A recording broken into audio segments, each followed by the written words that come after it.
तो भाई ମୁଁ ଜାଣିଛି ଲୋକମାନେ ମାଡ଼ ମାରି ମୋ ଭାଇକି ଖଣ୍ଡିଆ ଖାବରା କରିଦେଇଛନ୍ତି। ସେଠି କୋଉ ମେଡିକାଲ ଅଛି? ଆଜି ସେତିକି ତ ଭାଇ पुलिस को तुझे अरेस्ट करियो। କାହିଁକି ମୋ ଭାଇର ଦୋଷ କଣ? बेबी कर्म करला सेमि गुण पाइला एबे सब दिन भाई जेल ଭିତରେ ରହି ତା ବାପର ପ୍ରାୟଶ୍ଚିତ କରି କିଛି ହବନି ମୋ ଭାଇର। ଅପା ଯଦି ସତରେ ଦୁନିଆରେ ଧର୍ମ ଥାଏ ନ୍ୟାୟ ଥାଏ ମୋ ଭାଇ ନିର୍ଦ୍ଦୋଷ ବୋଲି ପ୍ରମାଣ। ତାହେଲେ ତ ଭଲ କଥା तो भाई धर्मात्मा तो भाई पुण्यात्मा तू जानिनु तो भाई कोण ମୁଁ ଜାଣିଛି ସେଇଟା ଗୋଟେ ଅମଣିଷ ପଶୁ। ମୁଁ କିନ୍ତୁ କହିବି ମୋ ଭାଇ ନିର୍ଦ୍ଦୋଷ, ତାର କିଛି ଦୋଷ ନାହିଁ। ସବୁ ଦୋଷ ପରା ତମର। ତମେ ତ ମୋ ଭାଇକି ନ ଜଣାଇ ଅନ୍ୟ କୋଉଠି ବାହାଘର ଠିକ କରିଥିଲ। ତମେ ତ ମୋ ଭାଇ ପାଖକୁ ବାହାଘର मोर बाग ठीक नहीं था तो भाई बाबू मु बाग गाड़ पटुथि मारी के मुंह फोपटे चिड़ी छोटे ମୁଁ କହୁନି ଅପା। ମୋ ଭାଇ ତ ମୁଁ ଲେଖିଥିବା ଏଇ ଚିଠିଟା ଦଉଛି। साहस के गरु गरु मित्र को जवाब मैं तो साहस के भी खेला मते क्षमा करिब अपा। ମୁଁ ତମ ସବୁ ଚିଠି ପଢିଛି। ପଢିଲା ପରେ भाबिले ମୋ ଭାଇ କଲର ଧରି ଘୋଷାଇ ଆଣି ତମ ପାଦ ତଳେ ପକେଇ କ୍ଷମା ମାଗିଥାଏ। ହେଲେ ଗୋଟାଏ ଚିଠି ଖୋଲା ହେଇନଥିଲା। ଏଇ ଚିଠିଟା ଖୋଲି ପଢିଲା ବୋଲି ଜାଣିନି। गाड़ी से भी बोल लेखा जो रूपसी मन भूल बुझ पड़नी हम घर लोग तम से पर बाग रे ନାଇଁ ଅପା ଏସବୁ ଲେଖା ହେଇନି। ନିଅ ପଢ ଏ ଚିଠିଟା, ତାପରେ ଜାଣିବ କଣ ଲେଖା ହେଇଛି। ନିଅ ନିଅ।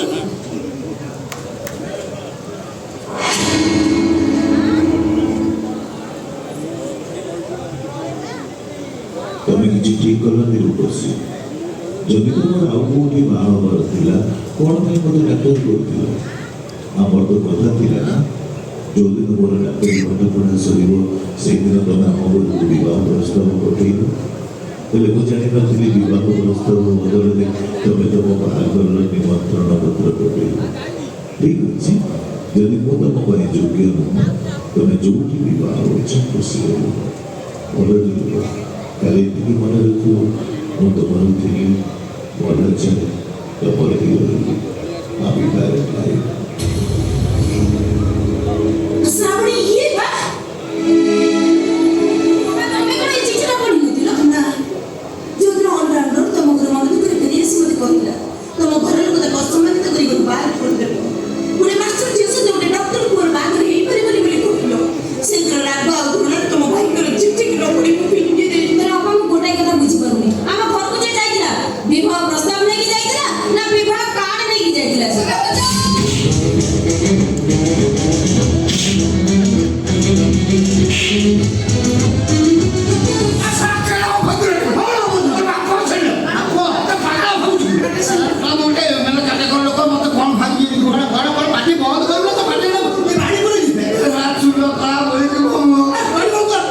मैडम नमस्कार असल हनु होचे हाय रियल चोटा कोन कहू ना आउरी बाटिया खाई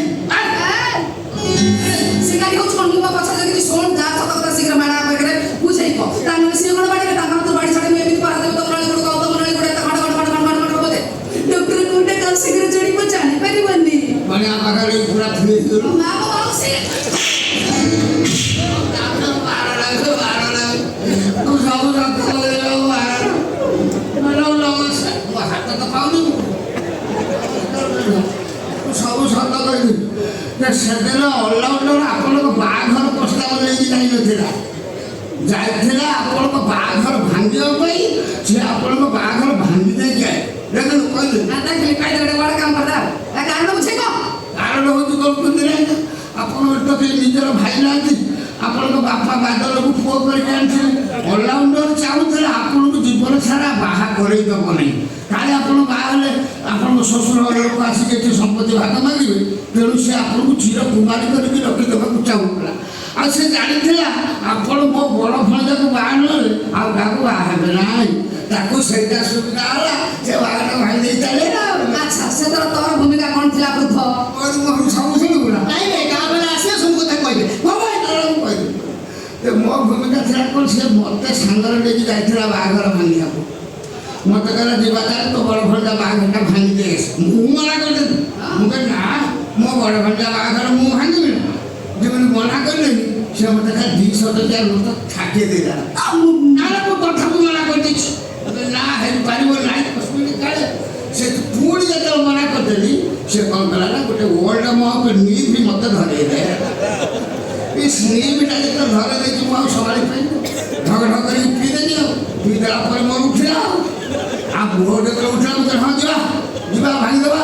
ମୁଁ ଯେତେବେଳେ ରାଜି ହେଇଗଲି ସେ ଗୋଟେ ମିଛିକା ବାହାଘର କାର୍ଡ଼ ତିଆରି କରିଥିଲା ମୋତେ ଦେଲା। ସେଥିରେ ଆପଣଙ୍କ ଫଟୋ ଥାଏ ଆଉ ଗୋଟେ ଟୋକା ଫଟୋ ଥାଏ ତା ନା ଡିଙ୍ଗିରାମି ଡେରାଙ୍ଗ ମହାପାତ୍ର। ହଁ ମୁଁ ସେ ମୋତେ କାଳେ ଏଇଟା ନେଇକି ରୂପସୀ ମ୍ୟାଡ଼ାମକୁ ଦେବୁ। ମୁଁ ନେଇକି ଚାଲିଗଲି ନିଶା ଖାଇଥିଲି କହିଲେ ଭଣଜା ଦେଖ ତୁ ଯେଉଁ ଝିଅକୁ ବାହା ହେବା ନେଇକି ବ୍ୟସ୍ତ ହେଉଥିଲୁ ସିଏ ବାହା ହେଉଛି ଡିଙ୍ଗିରାମି ଡେରାଙ୍ଗ ମହାପାତ୍ର। ମୋ ବଡ଼ ଭଣଜା ଜମା ବିଶ୍ୱାସ କଲାନି। ଯେମିତି ବିଶ୍ୱାସ ନକଲା ତା ମୁଣ୍ଡ ଛୁଇଁଦେ। ମୁଣ୍ଡ ଛୁଇଁଦେଲା ପରେ ଖାଲି କୋହ ହେଇକି ସେ କାନ୍ଦିଲା।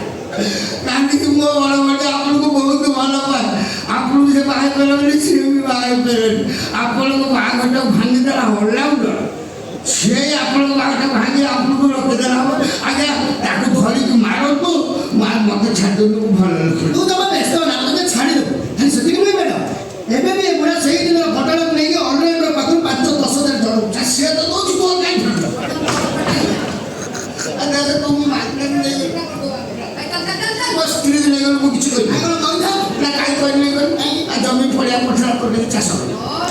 ମୋ କହିବା କଥା ତୋର କେହି ନାହାନ୍ତି ତାର କେହି ନାହାନ୍ତି ମୋର ବି କେହି ନାହାନ୍ତି। ତମେ ଦୁଇ ଜଣ ଚାଲ ମୋ ଘରେ ପୁଅ ବୋଉ ହେଇକି ରହିବ। ମୁଁ ଶେଷ ବେଳେ ବୋଉ ପରିସ୍ରା ଖାଇ ବସିଛି। ବୋଉ ପରିସ୍ରା ଖାଇ ବୋଉ ଧାରା ଖାଉନି ବୋଉ ପରସା ପୁଅ ବୋଉ ରଖିବୁ ରାତିରେ ଆସି କଣ ମାଡ଼ ମୁଣ୍ଡ ତ ଦେଖିବ।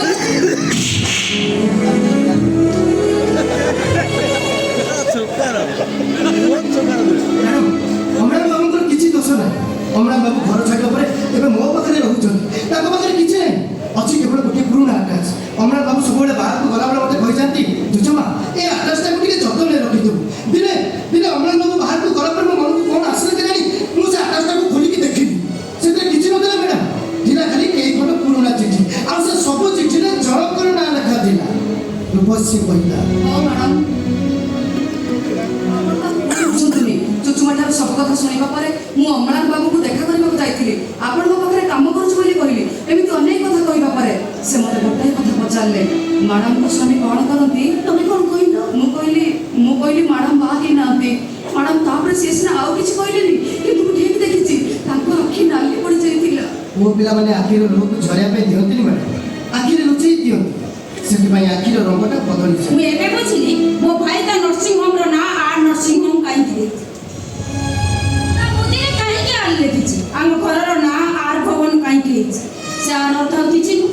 ସେ ଆର୍ ଅର୍ଥ କେବଳ ରୂପସୀ।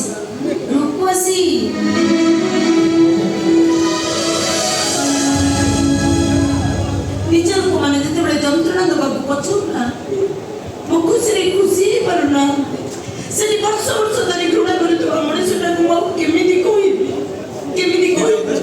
ସରି ଆଇ ଏମ୍ ସୋ ସରି। ସେଦିନ ମୁଁ ଠିକ୍ ବୁଝିପାରିଥିଲି। ଏବେ ବି ଅମଳାନ ବାବୁ ନା ଆପଣଙ୍କୁ ବହୁତ ଭଲ ପାଉଛନ୍ତି। ପ୍ଲିଜ୍ ମ୍ୟାଡ଼ାମ ଆପଣଙ୍କ ବଡ଼ ବଡ଼ କ୍ଷମା କରିଦିଅନ୍ତୁ ନା।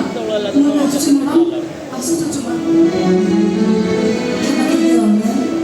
ବହୁତ ବଡ଼ ଭୁଲ କରିଦେଇଛି। ପ୍ଲିଜ୍ ଅମଳାନ ମୋତେ କ୍ଷମା କରିଦିଅ। ତମେ ମୋତେ କ୍ଷମା କରିଦିଅ ଅମଳାନ।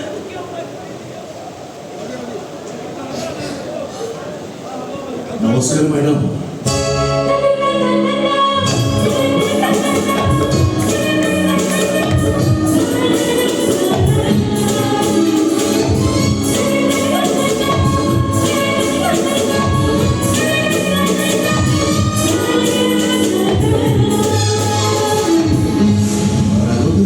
ବେଶୀ ସମୟ ରହିବେନି। ଶ୍ରାବଣୀକି ଡାକି ଦିଅନ୍ତୁ ଏ ପେପର କିଛି ଦେଇ ଚାଲିଯିବି। କିଛି ତ ଦେଇପାରିଲେନି ନର୍ସିଂ ହୋମଟା ତା ନାଁରେ କରିଦେଇଛି। ନିଅନ୍ତୁ। କୋଉ ନର୍ସିଂ ହୋମ? ଆର୍ ନର୍ସିଂ ହୋମ। ଆର୍ ନର୍ସିଂ ହୋମ।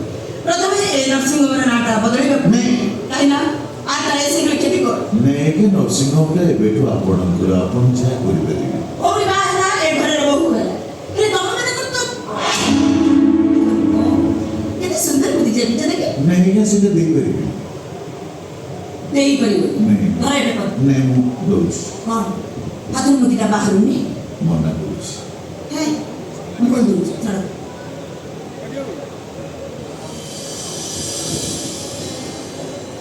ଓହୋ ଏଥିରେ ବି ଆର୍ ପଣିଆକୁ ଦେଇ ଆର୍ଟା ବଦଳେଇ ଦେବେ। କାହିଁକି ଆସୁଛନ୍ତି କାହିଁକି? ନର୍ସିଂ ହୋମର ନାଁଟା ବଦଳେଇ ଦେବି, ମୁଦିରେ ଥିବା ଅକ୍ଷରଟା ବଦଳେଇ ଦେବି, ହେଲେ ସାର୍ଟିଫିକେଟରେ ଯୋଉ ଆର୍ଟଟା ଲେଖିଛ ଯୋଉଦିନ ନିଶ୍ୱାସଟା ବକ୍ରରେଖାରୁ ସରଳ ରେଖା ପାଲଟିଯିବ, ରକ୍ତର ତାପମାତ୍ରାଟା 98 ହୃଦୟର ଅନଲିମିଟେଡ୍ ଡିଜେ ସାଉଣ୍ଡଟା ସାଉଣ୍ଡଲେସ୍ ହେଇଯିବ, ସେଇଥିରେ ଅଦୃଶ୍ୟଟା ଆପେ ଆପେ ଲିଭିଯିବ।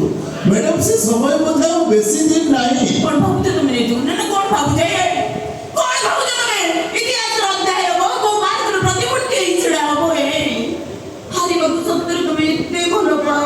ପ୍ରେମିକ ପତଙ୍ଗ ମୁଁ ଭଲ ପାଏ ଜଳିବାକୁ, କିଏ କହେ ମୋ ପାଗଳ, କିଏ କହେ ଯାଯାବର, ହେଲେ ମୁଁ କହେ ସମସ୍ତଙ୍କୁ ପ୍ରେମିକ ତ ଖେଳେ ନାହିଁ, ବାଜି ଜିତିବ।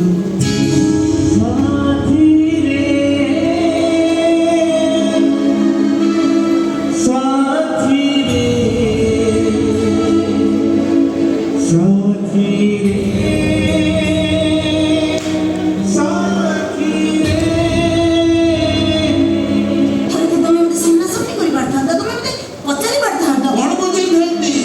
ସମୟ ତ ସେଇଆ ନା, ଏଠି ଆଇ ଲଭ୍ ୟୁ ର ଆଇ ଲଭ୍ସ ର ସ୍ଥିର, ହେଲେ ୟୁଟା ସବୁବେଳେ ବଦଳୁଛି ନା। ଏଇଆ ବୁଝିଛ ତମେ ମତେ, ଏଇଆ ଭାବିଥିଲ ତମେ ମତେ। ତାହେଲେ ବାହାଘର ନିମନ୍ତ୍ରଣ ପତ୍ର ପଠେଇଥିଲେ କିଏ?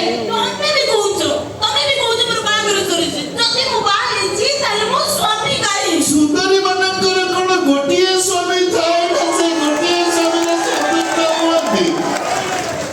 ତାର ମହାକାଳ ସଂଖ୍ୟା ମଧ୍ୟରେ ସିନ୍ଦୁର ତ ଦେଖି ପାରିଥାନ୍ତ। ତମେ ପ୍ରାୟ ଜାଣିନ ଆଜିକାଲିର ଝିଅମାନେ ବିବାହ ପୂର୍ବରୁ ସିନ୍ଦୁର ପିନ୍ଧିବା ପାଇଁ ଯେତିକି ବ୍ୟସ୍ତ, ବିବାହ ପରେ ସିନ୍ଦୁର ଲୁଚେଇବା ପାଇଁ ସେତିକି ବ୍ୟଗ୍ର। କାରଣ ସିନ୍ଦୁର ପିନ୍ଧିଲେ ତାଙ୍କ କ୍ରେଜ୍ କମି ଯାଉଛି। ଭାବିଲି ତମେ